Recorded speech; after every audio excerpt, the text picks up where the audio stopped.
Times. Yeah, no. Okay, Jesus Christ. Anyway. Bring out the editing stick. Anyway, Bring out the editing stick. Let's cut that out. We'll fix it in post. Yes.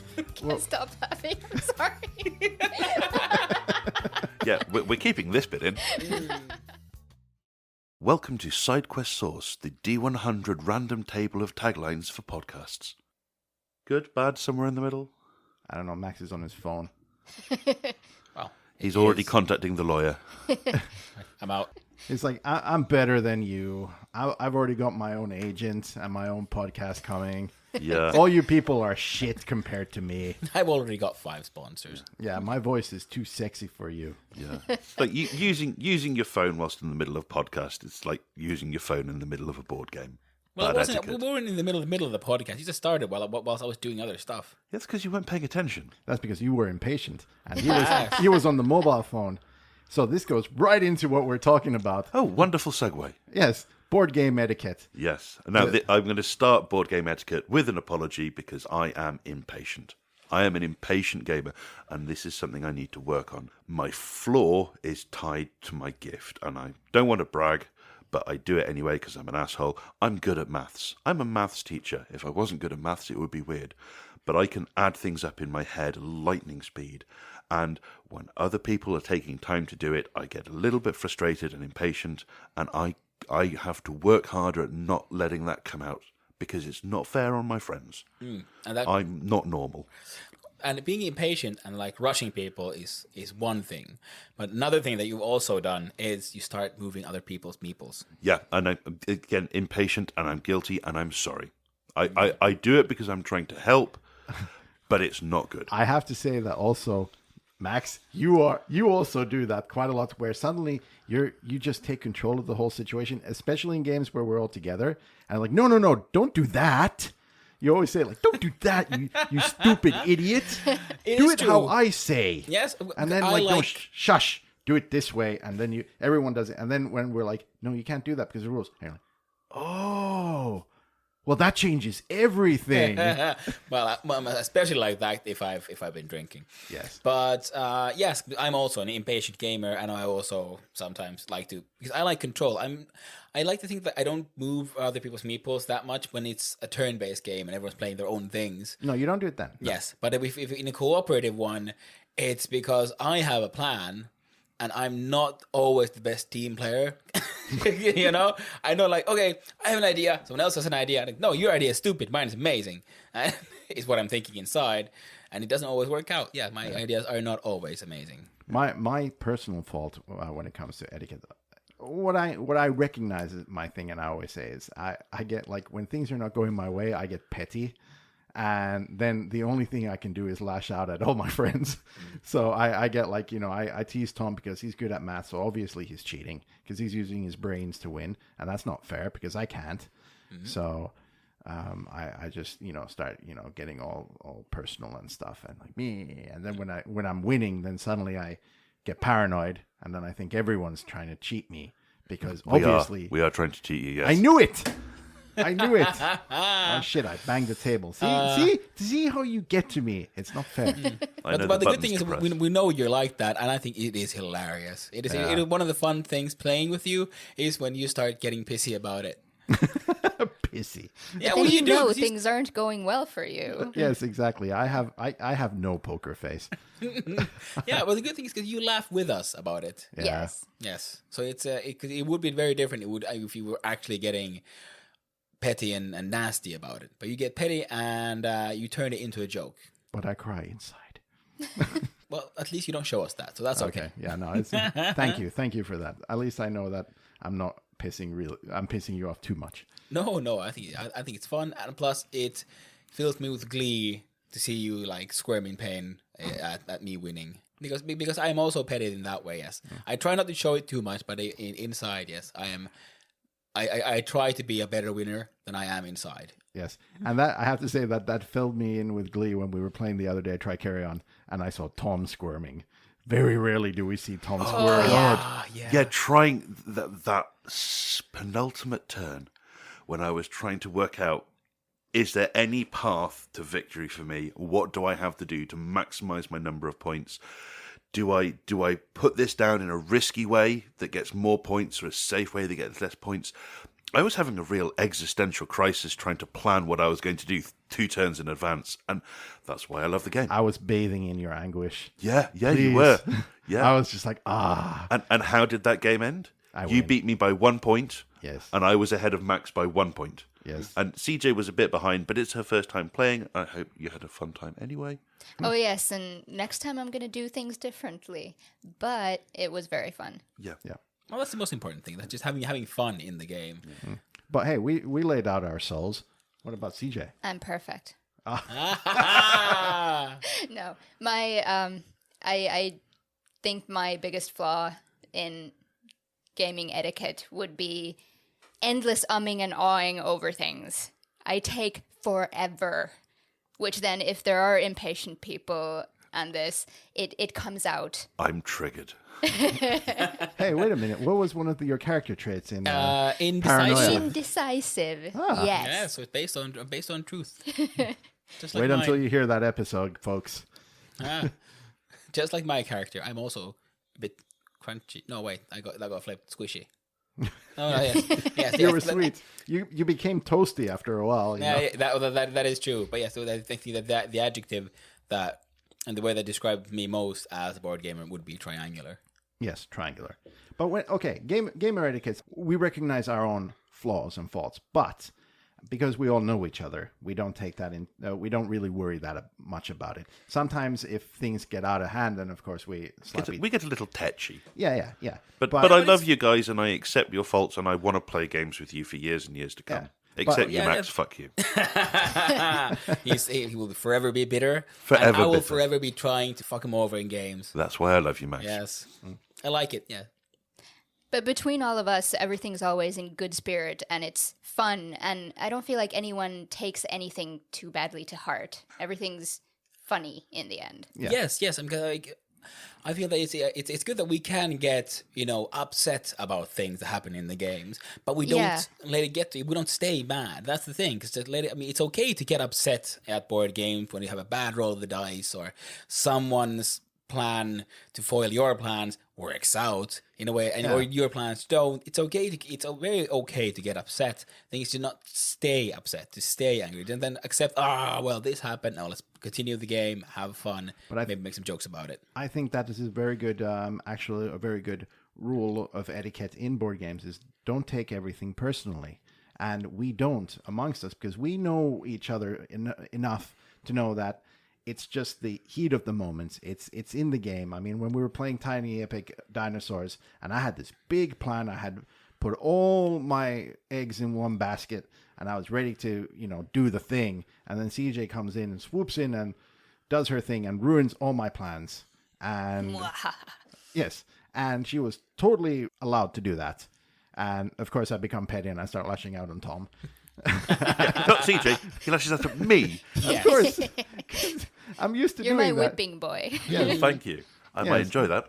it's like monkeys, when they get upset, they beat up the one they know they can beat up. Anyway, Wait, you think you can beat me up? well, I don't know. Let's try it. Let's go, man. Let's go, man. Let's go. What, bro? What? No. Tricarion, he did. Yeah, By one sodding point. Come on, let it go. Hey, it's the 1 point that counts. It's not how hard you win. It's that who wins. well, yes. In etiquette, it is good to not take things personal because not always do you play with people that you know or know well enough to kind of be more open with. I guess the reason why we are how we are is because we trust each other to know that, like, if we go too far, we won't take it personally. Yeah. But then when you're playing a game with other people, you can't really be that way. I can't be petty, for example, if I play a game with some of my other friends who I don't know how to, I haven't played enough games with. And if I start acting the way I do, I'll come off like a shithead. Or at least that's what we're all afraid of. Because the social balance is very different if we're playing games with people we're not that comfortable with. Because then you have to have your social face on. You have to behave yourself. Like I actually have a pretty short temper, and sometimes that comes out in board games when I get really upset. Like, God damn it! Oh no! But if I'm playing with other people I don't know, then I'll have to. I'm like, oh darn it. But there's a big difference between going, "Oh fuck you," haha, and going, "Oh fuck you." You know, it's like Yeah. Yeah, very good point.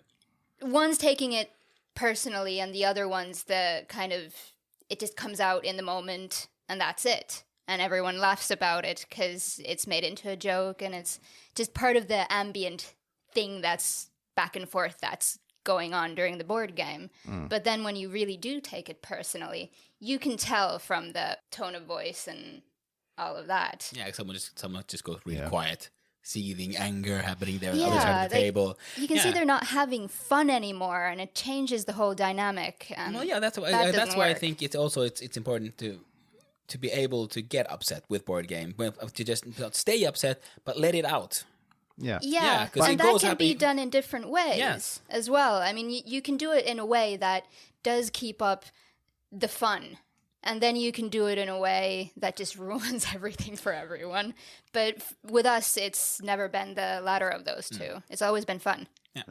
A flaw that I've spotted in a few gamers, and I may be guilty myself on occasion, is when people don't put care into their game. They don't care about how the game is going. Yeah. A game is a contract between a group of people to have fun, and if you stop playing for whatever reason, you will detract from other people. Now, I know I've done this on a couple of occasions. Particularly, there was one episode of Betrayal on House of the Hill, the Legacy version, where I got kicked out of the game by the game mechanics about a quarter of the way into an episode. And after that, I really lost interest in the game, where I should have participated more actively. did Even get though I pretty wasn't in that detached. scenario anymore, it did affect me negatively, so I'm sorry about that. But when there's a game that someone just stops trying to play, that affects everyone else's ability to have fun, and that's a shame. Yeah, that is something that I think we're all guilty of. I'm not sure I've seen this in CJ, but in all of us, I've seen it, and I've seen it in myself. Is we're playing a game, and we're halfway through, maybe like approaching the end game, and you realize you can't win. Yeah. And Because we know we're all pretty like high level gamers. We're gonna go for the maximum points and stuff. And when you look at the board and you look at what you can do, and you realize no matter what I do, I will be last. And then it's easy to then like become very apathetic and not really care to go through the motions. And and Well, then that kind of happened to me. Oh, sorry, go ahead. Yeah, I was just about to say, like, yes, but then referring to the betrayal on the house on the hill, because we all noticed you getting the task. Actually, also the fault is also in us, because we then demanded and wanted the game to keep on going, when we maybe should have stopped at that point, maybe changed games. Yeah. Or take a break or Yes. something. No, we really powered through that. But Yes. I just want to add that, like, this detachment actually did happen to me when we were playing Tiny Epic. Well, not badly. I mean, I still wanted to play in the end, because I realized when I saw how many Max had, because you won. Did you win? Yeah. I realized that, and I realized I'm going to be last. And I was just like, well, fuck it. I can't do anything anymore. But still, in the end, I was like, well, fuck it. I'm going to still try and get as many points as possible. I didn't realize the rules, and I still screwed up on that. But I will play to the end. I made the effort to do it, which is very important, because one thing that annoys me immensely, and this is when watching movies and anything, if there's someone and you say like, hey, let's play a game, let's go watch a movie, let's do something, and then the other person's on their phone, or they're not paying attention. So like if we're playing a game and you show the respect of focusing on the game and playing, but then when it's not your turn, then you're doing something else, means that like, well, you don't give a shit what I'm doing. So are you playing with yourself, or are you playing with us? It's like going to your friend's place and your friend is watching TV and he says, you can go play with my toys.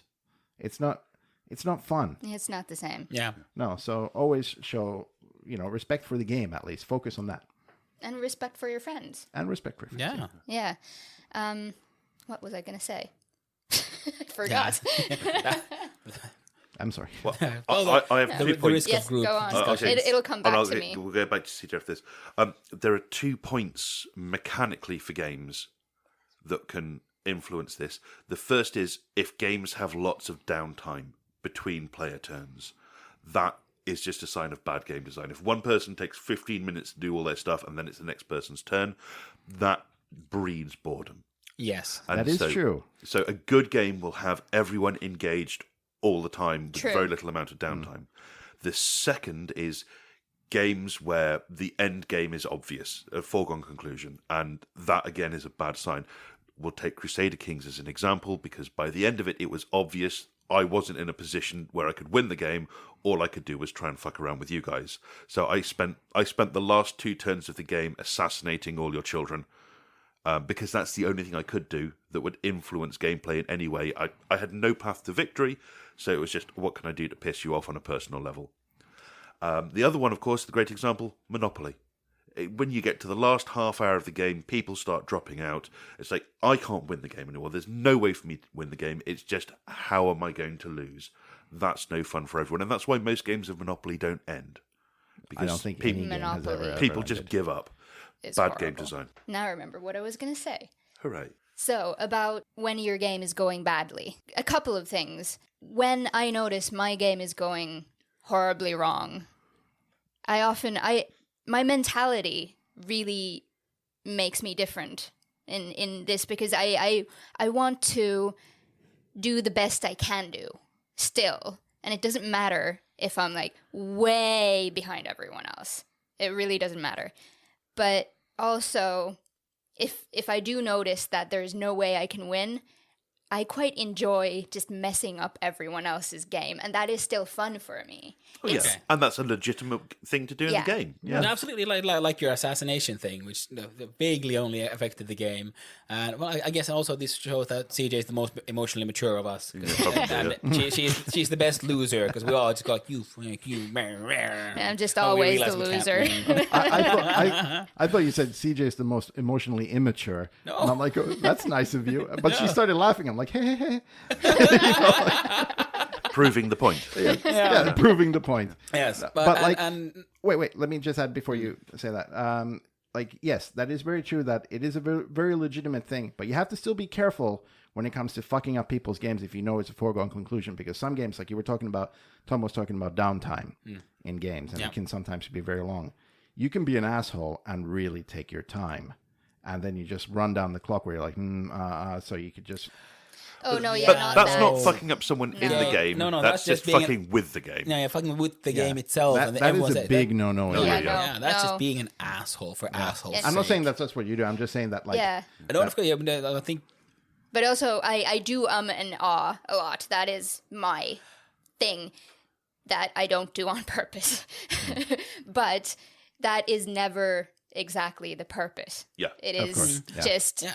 I notice things that happen, and then okay, I had a plan, but now that no longer works, and now I have to take up all this time to make a new one. Yeah, but that's not a fault, really. I mean, that is something that just happens in games. And I Yeah. know, because we're all embarrassed about wasting people's time. And that's why we feel, oh, no, I'm True. umming and awing so much. But yes. And then you get stressed that you're umming and ahhing, and then you can't think properly anymore. Yes. Because I don't...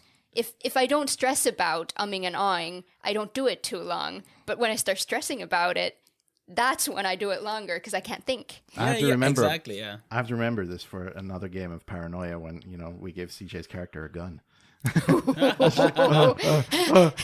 Like, shoot it! Like, no, I can't. I'm not allowed to. Do it. I think we can say that with games, as in life, the greatest virtue one can have is the willingness to accept flaws in others.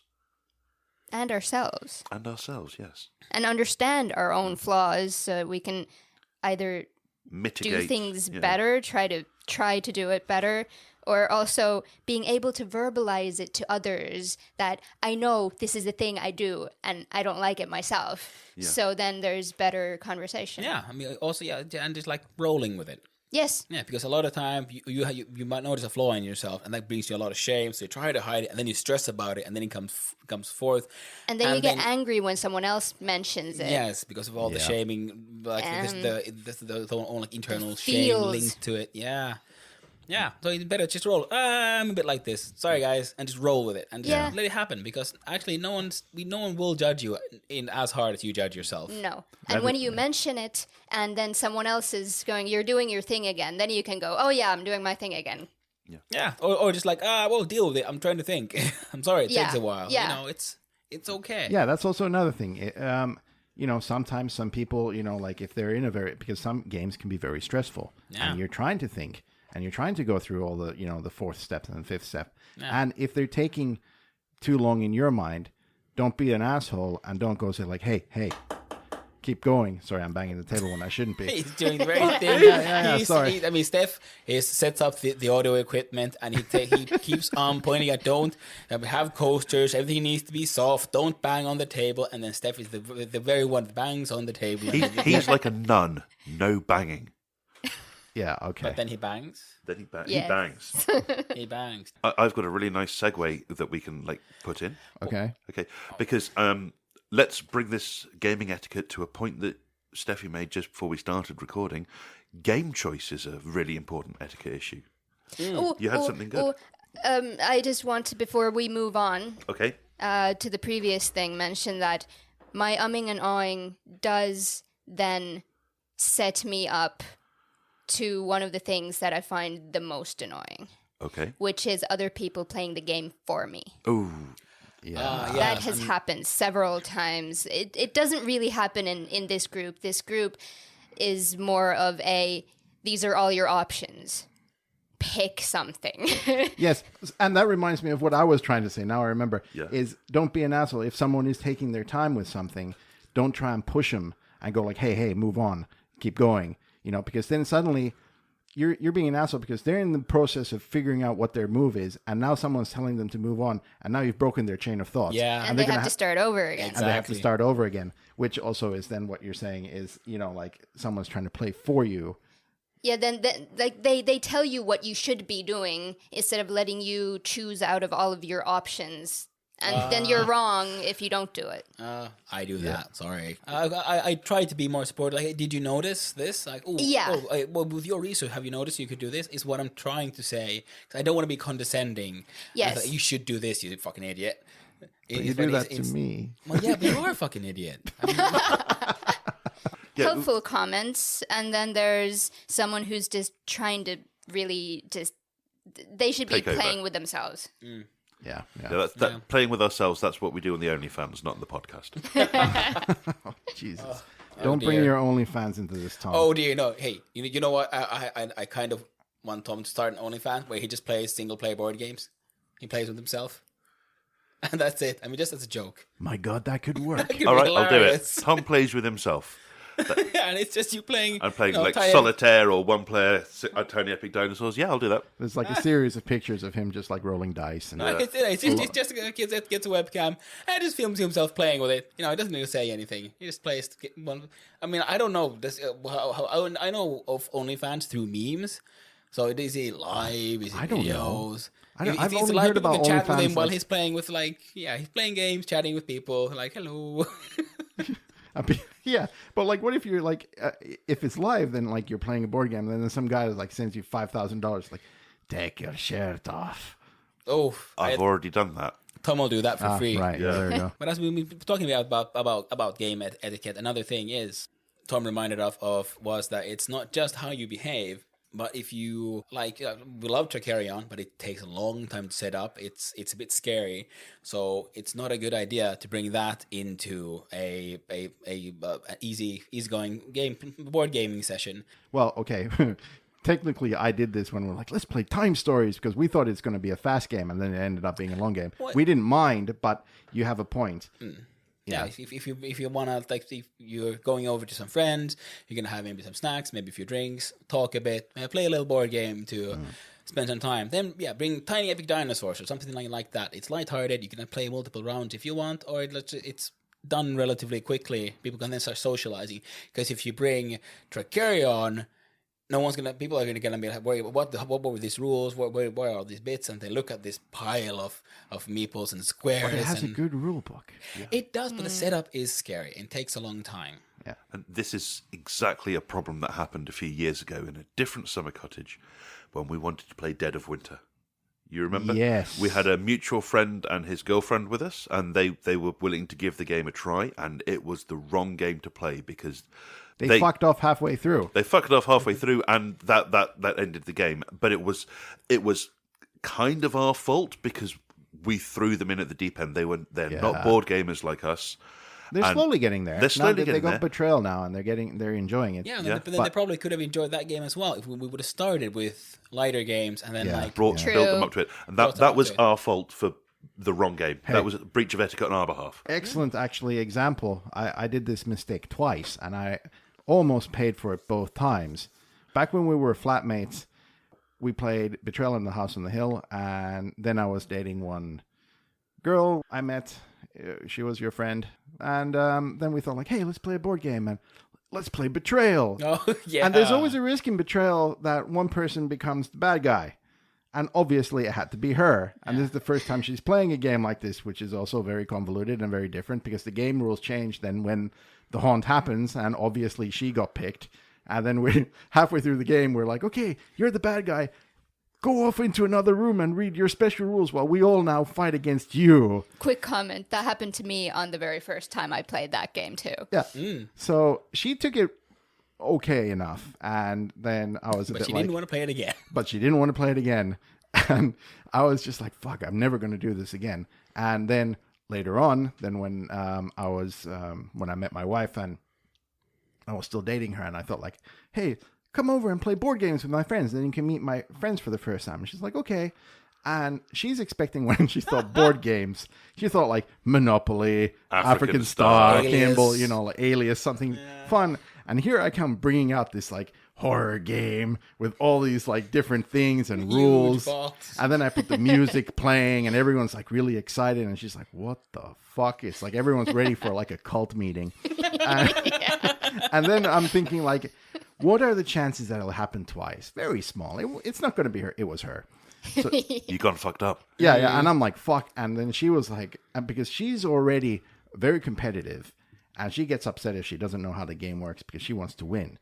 And already in the beginning, it's not about winning. It's about everyone working together. And then halfway through, then you have to beat someone. So that already for her is like, well, when do I start winning? Yeah, when do I start competing? Yeah. And then she becomes the bad guy. And then it was also a very unfair game where we beat the shit out of her character right away. And she's like, what the fuck? And I remember afterwards when she told me, she was like, I almost dumped you there. Because that was a very big no-no. Yeah. And I'm like, I bring this game in, it's like, hey, let's play a game. And then we all pummel her and then say, wasn't that fun? So, yeah. Okay. So okay, I see that why that would be a problem. Yeah. So Don't that is- maybe introduce your favorite game to people who maybe not I haven't gone that deep in the hole yet. Yeah, Yet. ease them up a bit with like some more friendlier games. Yeah, because a lot of board gamers are used to the more basic Alias and stuff. So I think the Tiny Epic game line is a very good beginning. A way to introduce people to more complex games. Good access point, yeah. Yes, and then you can increase the complexity. And if you do a new friend just join your board gaming group and you decide to play a game like, for example, Betrayal on the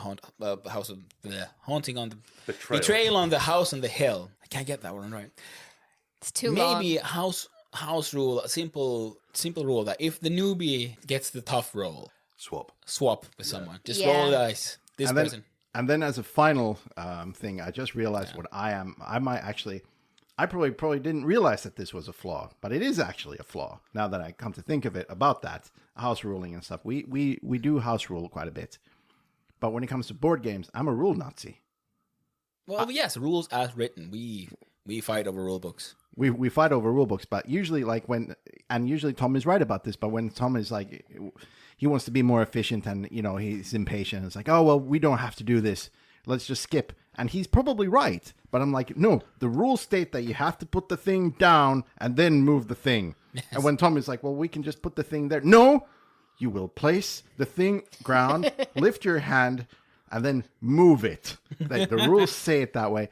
Sometimes... maybe don't be a rule Nazi. Yeah, but admit it to yourself. Yeah. Sometimes we can be a stickler to rules, and it's okay. But sometimes just let it go. That's why we do have a very good house rule that we've always kept: is everyone gets one fuck up. Yeah, I love that house rule. Yeah, because when you're learning a game, or even when you're playing a normal game that you know very well, sometimes you can fuck up because you have a big plan and then you just do one stupid maneuver. And some people might go like, oh, well, it's part of the game. But like when you get that one fuck up, that one mulligan, it allows you to it allows you to kind of remember, because now you've learned from your mistake, but you haven't paid for your mistake. Yeah, actually, with that one, it's really, really nice because, yeah, those fuck-ups usually are, I was supposed to take the other card, why did I take this one? My entire plan was to take the other card, but now that it's my turn, I just didn't think and I took the wrong thing. And that isn't a mess up in your strategy or a mess up in your thought process. That's a brain fart. It's a brain fart. Yeah. Everyone does those. Yeah. But what I was gonna say is house rules. As long as you exactly don't fudge the mechanics like you were saying, but as long as it's the same throughout, you can't just change it mid-game either. It has to be the same throughout, consistently, for everyone. If someone's been doing something wrong, that's not okay. And that's where you get to be a rule stickler. Like, everyone else is doing this, you can't do that. Yeah. Yeah. Yeah. Well, let's talk about game accessibility, if that's okay. Yeah, I mean, we have a spectrum of games that we've played, ranging from like micro games to epic scale games. And obviously, you don't want to introduce a new gamer straight away to an epic scale game. But what is the shortest running board game that we've got between us? Can we think? What's the quickest game that one to play? Do you mean board? Do you count in card games? Yeah, go on. Or actual. Then I would say Love Letter.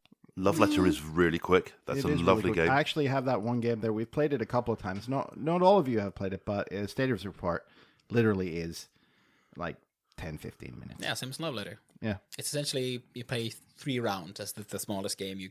Well, technically you could play just 1 round, and that's. We've played Coup. Coup. That's 2 or 3 minutes for a game. Yeah, that's good. Yeah. We've played. This is actually a funny game because it can take 10-15 minutes, or it can take an hour, depending on how you play it. Yeah. Resistance. Oh yeah, that's a good game. Because you can play it fast and everyone can agree, and then so on and so forth, and things happen, and then you play another game. Resistance and Coup are actually parallel games. They're same company, same universe. Yeah. But like in Resistance, it's like everyone starts arguing, and that's a great game where you can argue for the sake of arguing, or then everyone starts taking on a role in this whole thing, because nowhere in the game does it say what the mission is and what you do. It just says, this is it. You pick the people who go there and who gets the weapons, and hope that one of them isn't a bad guy. To give a bit of fluff, if you've never played Resistance, I will highly recommend this as a intermediate level party game. You play a group of resistance fighters against a tyrannical government, and unbeknown to you, one or more of your players is actually a government spy, and they'll know who the spies are, and the spies know who each other are, but everyone doesn't. And every turn you select a team of resistance fighters to go on a sabotage mission against the evil government. And if you accidentally select a government agent to go on this mission, it might fail. And through a process of elimination and deduction, the resistance players have to try and work out who the government agents are so they can assemble successful teams. Now, there is no colour or flavour text in the game. It's pick a mission, pick your agents, go. But whenever we've played it, we've decided to set up a mission. You know, we are going to destroy the factory that's creating contaminated baby food. And, you know, when it comes to picking the people going on the mission, we're saying, okay, you've got to pick me. I was on the last mission. It was successful. I firmly believe in the cause of the revolution, and I really like using that gun you gave me. So you've got to pick me. And we add our own colour. We add our own flavour, and that turns what could be a 20-minute game into what's an hour and a half game. Yeah. I guess, yeah. I mean, when it comes to time scale in games, that also is a very important factor when you're picking a game. I mean, you can, and for game night, you can pick a couple of really short games and have that, or then you can pick one game that will take the entire night. You can pick one game that'll take an entire weekend. Yeah, like legacy games and so on, or like the Twilight Imperium. Yes, the mythical game. I want to play it one day, week. I don't know how long that game even takes. I know of it. I've played it. It's epic. I want to take on that challenge one day. It's but great this brought forth another thought, is especially when introducing people to board games, is remember that people who aren't that experienced, they just don't, you generally have the stamina essentially for a game. That's why short games are very important. Tiny Epic series, then card games like Love Letter, they're different from what they probably used to, what you see in the your general big store. They have some word games, and it's some old classics. But they might have Love Letter nowadays. But that kind of games good, and then like build up stamina, and also because some people just might really enjoy board games, but also they've had a long day. So again, know your audience. Don't bring in Tricarion everywhere. Do you love it? It's a beautiful game. I love it, but I can't bring it everywhere. I played it once with my fiance. Then after that, I haven't really been able to convince her to play it again, because whilst she did like it, the setup and everything, it's tiring, and she just does not have the stamina for a game like that usually. Yeah, and going on from that, some people see board games and card games as something light to do while you're chatting about something else. And some games just are not that. If that's what you're looking for, there are games that are not for you. Yeah. A great game, actually, which is light and chatty, but can still take a long time, is Cards Against Humanity. Oh, yeah. Oh yeah. Yeah, That's a great party game. That is a great party game. That is a great game. Yeah. Because Cards Against Humanity is a strange beast, because somehow these people have come up with, they have reinvented fire when it comes to a stupidly simple game where I don't even need to explain it, because all of you, if you're listening to this podcast, you know what Cards Against Humanity is. I'm pretty certain of this fact.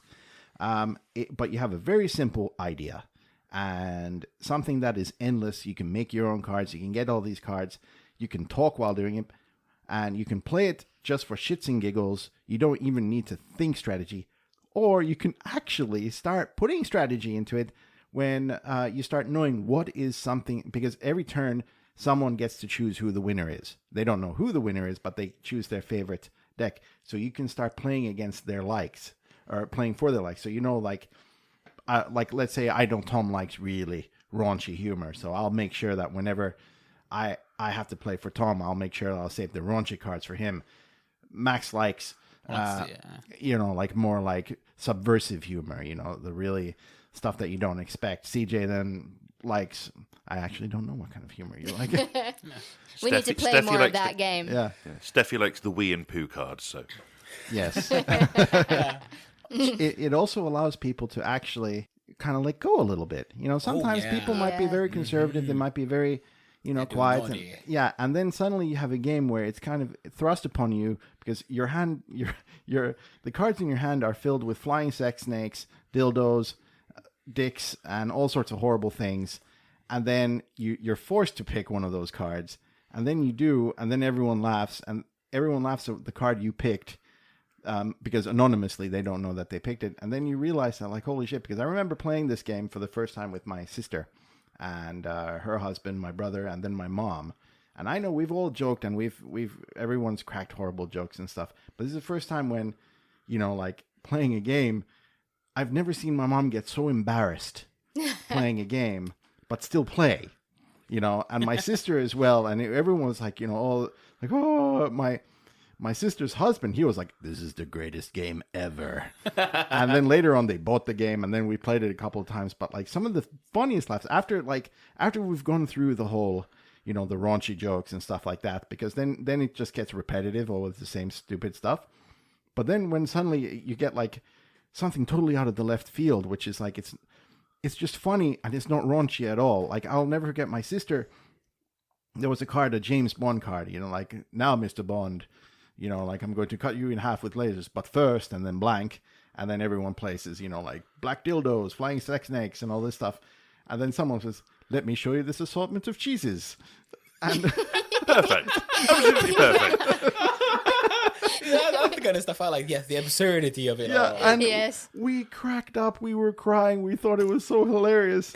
And like my sister had just played that, and we were just like, it's so good because everyone else is doing all these like horrible things that are going to torture Bond. But then it's like, and let me show you these cheeses first. It was so good. It was great. I played the game with my wife and her brother and sister, and I don't know whether I should be worried, but the incest cards just kept coming up. What? Yeah. But yeah, timescale wise, that game can last for a long time. Yeah, though. But you can play it for half an hour. But you can play for half an hour. You can But play you that game end for up- 10 minutes as well. Yeah, it is a game where it's not about winning. I mean, yes, you can count points and you can try to be we have the most points and win, but usually that game always, even if you start with counting the points, you will stop counting the points and just go on with it and just like have fun. It's more about playing the game than winning the game, that one. Oh yeah, you just either you keep going playing it over and over again, or you just don't stop. Would yeah. one say that that's a game where timescale doesn't matter? Yes. Yeah, Yes. that's a perfect Absolutely. example. And you can stop in the middle of playing it too if you only have 15 minutes. Yeah, that's a game where winner, it doesn't matter. Like Yeah. in the end, you can be like, okay, and you're the winner, and everyone's like, yay. But it's just the journey there. It's the act of playing Yes. Yeah. that Yes. is the reward. Yes. That's We all win when we play. Yes. No, well, talking about timescale, I mean, we've got the micro games, the 10, 15-minute games. Yeah.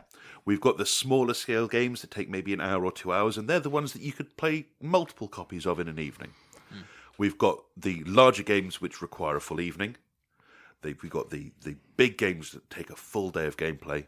And then there are some games that require multiple days of gameplay. We haven't played so much of those. I mean, we've played Betrayal Legacy all the way through. That's multiple days of gameplay, but it's split into distinct episodes. Seven continents. Yeah. Seventh continent. Yeah, that can take a full weekend. Yes, because it has a save function. Yeah. What And time stories. Yes. What I'd like to talk about a bit is sort of the intermediate level games, because we've just played one, Tiny Epic Dinosaurs, and we've played a lot of the Tiny Epic games. They're really nice games that take about an hour, 1 to 2 hours to play. Yeah. And I got Tiny Epic Dinosaurs off Kickstarter because I thought this is a game that I'd really like to play with my son. And I think I introduced you to Tiny Epic for the first time with Tiny Epic Galaxies. Yes. And that was a really fun, just empire control game where you just build your empire by collecting planets. Yeah, collecting cards, right? Yeah. Yeah, the first Tiny Epic games were essentially just card based, but in a box. They had little meeples. They had little. Okay, they Yeah. had little. I can't remember all the Then details. I got the Tiny Epic Zombies, Yeah. which was then when we were playing it, and we still have to play it. It was such a good game. You'd love it, CJ. Yeah, I haven't tried it yet. It's I think I played it once. yeah, you played it once. You came halfway through in because that's a game that you can come in just halfway through in and play. It's you remember Zombies? Yeah. Yeah. Imagine that, But better. without any of the bullshit. It's all in one, place, and the box. I mean, this is the great thing about Tiny Epic games. You have a very unassuming small box, very beautifully painted and drawn small box, and it is packed with stuff. But not too much. It's not daunting. It's not, well, I would say the Tiny Epic Zombies is pretty Well, daunting. it is, and that is true. It had that one was closer to a bigger game. Yeah, than it had a lot Tiny of stuff Epic, in it. Tiny Epic Dinosaurs is because I think Tiny Epic Galaxies was very very light. Tiny Epic Zombies was they maximized the space in that box, and the other Tiny Epic games in between I haven't really played. Now I played Tiny Epic Dinosaurs, and that one was a very good middle ground. Yeah. There's the meeples you need, and that's it. And otherwise, it's all cards. And Tiny Epic, I would say the Tiny Epic Galaxies is your, like almost your 4X type of Galaxy Conquest game. Tiny Epic Zombies was like your zombie shooty survival game. Yeah. And then now you have Tiny Epic Dinosaurs, at least what we played, and that is your Euro game, your Worker placement game. worker placement game, which works surprisingly well. I liked it. Like you said, it ticks all the same boxes that Tricerion does, But without on a smaller, more compact scale. Yeah, that's really good. It really scratches that itch if you want it, but you don't want to play like Tricerion. Yeah. Now I'm going to slightly big up Gamelin Games here. I'm a big fan of their work. So Gamelin make the Tiny Epic range. On the back, there's what defines a Tiny Epic game, and I really like their core philosophy. So the first thing is easy entry. I think we can agree that the game is not too complex. It's accessible because the box is nice and small. There's not too many pieces in it. Yeah. It's an easy setup. Yes. Okay. Next, high strategy. And yeah, we were planning the dinosaurs we were going to get a couple of turns in advance. Yeah, there was obviously yeah. multiple paths to victory. Yeah, very much. Yeah. Low downtime. Yeah, It does go fast, We really. were always busy. Yeah. Always things to do. yeah. There weren't too many workers. Short playtime. Now, this isn't a virtue for all games. There are good long games, but these guys, they've said, we want to make games that are quick to play. And that's great. Yeah, relatively quick, yeah. About an hour. But you can play them more than once. Yeah. This one has a lot of replayability, yeah. And that's the next one, high replayability. Yeah. Yeah, you can play this and you get a slightly different game every time, different strategy, different paths to victory. Yeah. And the last one, small box, and they do that very well. So they're portable games. You can pick it up, stick it in your bag, whatever. If you've got a large coat pocket, it'll fit in that. And you've got a good game on the go. Yep. And I gotta say, like, it's very unassuming. You have this very small box called Tiny Epic Dinosaurs.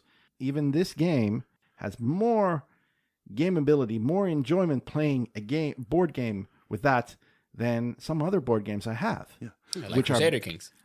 I didn't want to say it because I don't want to be. Yeah. They did their best, but No, they didn't. But, I mean, when we started playing, the look of joy on everyone's faces with the little dinosaur meeples. They were Yes, very cute. they were Beautiful. beautifully cut. And I will say I've kickstarted, but I'm still waiting to get ultra tiny epic galaxies and ultra tiny epic kingdoms. They are reduced size versions of those games that fit in a card deck. And I'm also getting tiny epic pirates. So we'll have some more of these to talk about in the near future. soon they'll be making games where it's just one meeple. Yeah. So, like, Yeah, stick it up your nose, and whoever gets it there first wins. Talking about games that are small and take small space, have an interesting mechanics for how do you make use of that small space. A game I mentioned earlier was Gloom, and that's something I really like. It is essentially a card game. You build up a family, and things happen to them in Gloom because it's not happy things; it's bad things. The worse off they are, the sadder they are. They die when the character finally dies. The better, the more points you get. You create a sad story for a family. Yes, you create narratives and stories. And the thing is, because they have cards and see-through cards that you they're then... translucent. Yeah, translucent cards that you put on the cards that have then circles marking as various points and effects. And you can play them on your own characters and the opponent's characters. Like, for example, someone has really effectively collected a lot of like sad points, but then I have a card. Well, now they win the lottery and they become really happy again. So they go... so you lose the victory points you were accruing on that character, and that's a really good mechanic of giving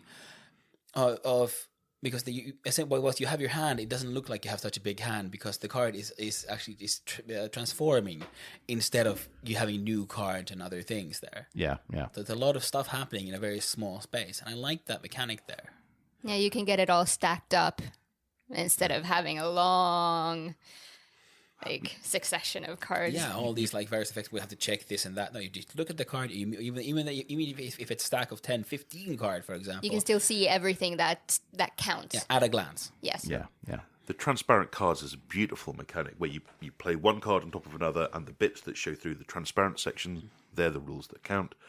I mean, they could have done that with like a table or stacking cards that are adjacent to each other, but you would have filled the table up. Yeah.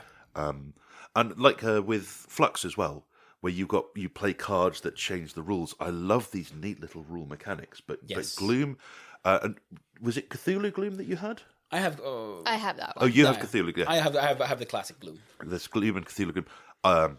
So much fun. Yeah, definitely recommend. Because they're very. They're fun and they have fun narratives there, yeah. Because the thematic, it is very thematic narrative game, even though there isn't any writing really, because there's events that happen and you feel you don't have to. You can just play the card. Well, I get these many points for this one. There's removes point from that one. But instead, we usually played it by then narrating what is happening to this character. Like, oh, well, they were walking down the street, and then, suddenly they were attacked by a rabid dog, and now they lost a leg, and so on. Yeah. You just fill up this story, and then we come up with funny narratives for these characters. Yeah. So it's important when it comes to timescale with games, it depends on what kind of night you're going to have, gaming night. So, like, if you're going to have a simple gaming night, then don't bring don't bring Twilight Imperium or Tricarion or something like that when everyone is expecting to like. Or Call of Cthulhu. Yeah. Oh, Call. Yes. Well, that was. Oh no, Arkham Horror. You meant. Arkham Horror. Yes. Arkham Horror. Yes, that Though they one. have made a faster version of that. Yes, but also it is more. That's the one that has the world map, right? No. They have. I think it's called Elder Sign. Elder Sign. Yeah. What? They've made Wasn't that Arkham one? Horror where it's essentially the end game where you fight against the monster with Elder Signs. Okay. It's Arkham Horror Lite, Lite. Yeah, but wasn't that the one that has the world map instead of you're in the city or the? I know that they have. And then you take down the portal or something. I think Arkham Horror was in a city. yeah, the Arkham Horror Yeah, was yeah, in Arkham the Horror is I may the be one wrong. with everything. That might be actually there might be a world map. But there actually. there might be a third one that I haven't There is a played. Cthulhu Pandemic. There's which has a lot world of map. different Cthulhu games yeah, out it's there. not Cthulhu that one. Pandemic. Yeah. What? Oh, what? You haven't I- haven't heard of I Cthulhu have- I Pandemic? No, haven't. this is new to me. I Yeah, want to play I haven't that heard now. of that either. There's That sounds Pandemic. fun. There's Pandemic, and it works exactly the same way. But instead of virus infections spreading, it's Cultists. Oh, yeah, that's gonna be that ticks fun. the boxes that I want. Ooh. Yes. Yeah, that sounds fun. We For gotta- all we the gotta different get gods, that. you have the Cthulhu cultists, you have the Dagon cultists, and everything, and they're just spreading across America. Oh. Or the world. And that sounds fun. Yeah, but Arkham Horror, man, that's a good example of a game that promises a lot, but fails in that it has it trips itself, because I've played it once, and the setup took like 2 hours, 2 or 3 hours. Yeah, that's the when game we took played it half too. an hour. Because my Yeah. character just because of randomness, I couldn't even fully explore what can be done in the game. What could there's so many parts. It is a Euro game, so there's lots of squares, there's meeples, there's tokens for this and that, and there was so much to set up, and I didn't see most of it because suddenly an Elder God came down and everyone died Yeah. because of random rolls. But that's one of those games where when it's maybe 3 or 4 players, it's nice. It's fun. But then when you start having like loads and loads and loads of players and all the add-ons and everything, then it's like I never got to go to that place, and it's taking so long for everyone to do their turn that people just wander off and do other things. And Yeah, when's it my turn? In about an hour. Okay. yeah, Next okay, week. I'll go do Next this. Have you played the game Shadowrun, the roleplay game? I have not. I've played the video game. If you play the pen and paper version of Shadowrun, something like that would happen, because you would have all your characters running around in real life doing all their cool roleplay game shit, and that's great fun. And then you'd have the hacker who then goes off on his own side quest, and the games master goes, "Okay, I'm going to deal with this for a couple of hours. You guys fuck off," and it kills the game. It's a really fun game until someone starts hacking, and then Yeah, the party gets split. and then yeah. No, that sounds like a really big design flaw. It sounds like an interesting idea. They went for it. Wasn't worth it. Yeah. Okay. Yeah. Yeah, I mean, it translates into a video game very well. I guess so, yeah. Yeah. What I want to know is what recommendations people have for either gateway games to get our non-gaming friends in. I want to get my wife into more board games. So what games should I play with her? And I like quick games that are like micro games, 10, 15-minute games, or games that we can play in an hour to 2 hours that, scratch the hardcore board game nerd itch that I have. Yeah, I like. Do you agree with what we were saying about these things? Like, do you have your own opinions on what we're saying? Let us know. We want to know. And also, I mean, we want to try out all sorts of games. It's not only these bigger name games. I mean, if there's indie games, if there's games that you're developing that are not released, I mean, we're more than happy to give them a go. We're not expecting people to send us games and prototypes. We don't need that. I mean, PDFs, that kind of stuff is more than fine for us. Just links to mention, and also if there's any interesting games that are local to your Yeah, country or local area, games, because yeah. not all games spread around the world. Yeah, I'm pretty sure no one in America might know what African Star is. Oh yeah, That's probably for the best, though. yeah. I know, but I would love them to try it out and see. or but the Muuttuva Labyrinth, the transforming labyrinth. Yeah. Oh yeah, that is that's actually that one. surprisingly. yeah. We're Ravensburger. literally sat under a copy of it Yes. right now. Yeah, it is one of the really. It's We should play classic old games. A lot of houses have the old classic board games. In Finland, some of those houses have one called the Changing Labyrinth, and that was the far out game of when we were kids. But that's a game with a lot of replayability. Yes. Because essentially, you set up the board, and it's full of tiles, and within a square grid, there's tiles that are fixed to the board, and then in between those, you end up with like these straight channels, and within those you put the loose tiles, so that the tiles the map changes every turn. You have to push a tile into the map so that it changes one of the channels, and that way the labyrinth keeps on changing. And when the game starts, everyone is dealt a number of cards, and they have pictures of objects, and there are certain objects that are in the labyrinth, and it is and whoever then collects all the objects first wins, if I remember correctly. Yeah, that is true. Now imagine, I mean, that's a very simple, it's a child-friendly game. Just tweak it a little bit. And now suddenly you got a story about Perseus, or what's his face, going into the labyrinth to fight the Minotaur, and collecting, the weapons he needs to fight, and then, or like a horror labyrinth, and you have a bad guy following you, and the labyrinth is changing all the time, and that's a very good game mechanic. That, I mean, you see many games using the similar types of game mechanics in their games, and no one getting angry like, oh, this is a copy of that, because it's a great game mechanic. This has an excellent game mechanic. Yeah, I haven't seen it. Actually, I haven't seen it anywhere else. Seen it, Yeah. I mean, do they have a patent on it or something? Because I know Ravensburger, they make normal board games, but then they came out with Jaws, the board game, and everyone's raving by it, and I can't find it anywhere. I want to play Jaws. It's literally 2 games. You go fishing in the first game, and then you go hunting in the second one, and and Jaws eats people, I think. And it's a very unassuming box. It looks like a cheap box that you'd find in your supermarket, but then everyone's like, "This is an amazing game." No. Yeah. You know what? I also realized you could actually take the Changing Labyrinth, and you could actually use that as a platform for your D&D game with minis. Ooh. Oh, That wow. would be cool. Yeah. I mean, like the dungeon master moves around monsters on his or her turn, and then on the player's turn, they have to change the labyrinth and then move forward. And there are some fixed encounters, some random encounters, that kind of stuff. Nice. Well, you could use that. I mean, that already it could be its own game. Just that. It's just dungeon exploring. Add a combat mechanic to it. Give some I think RPG elements.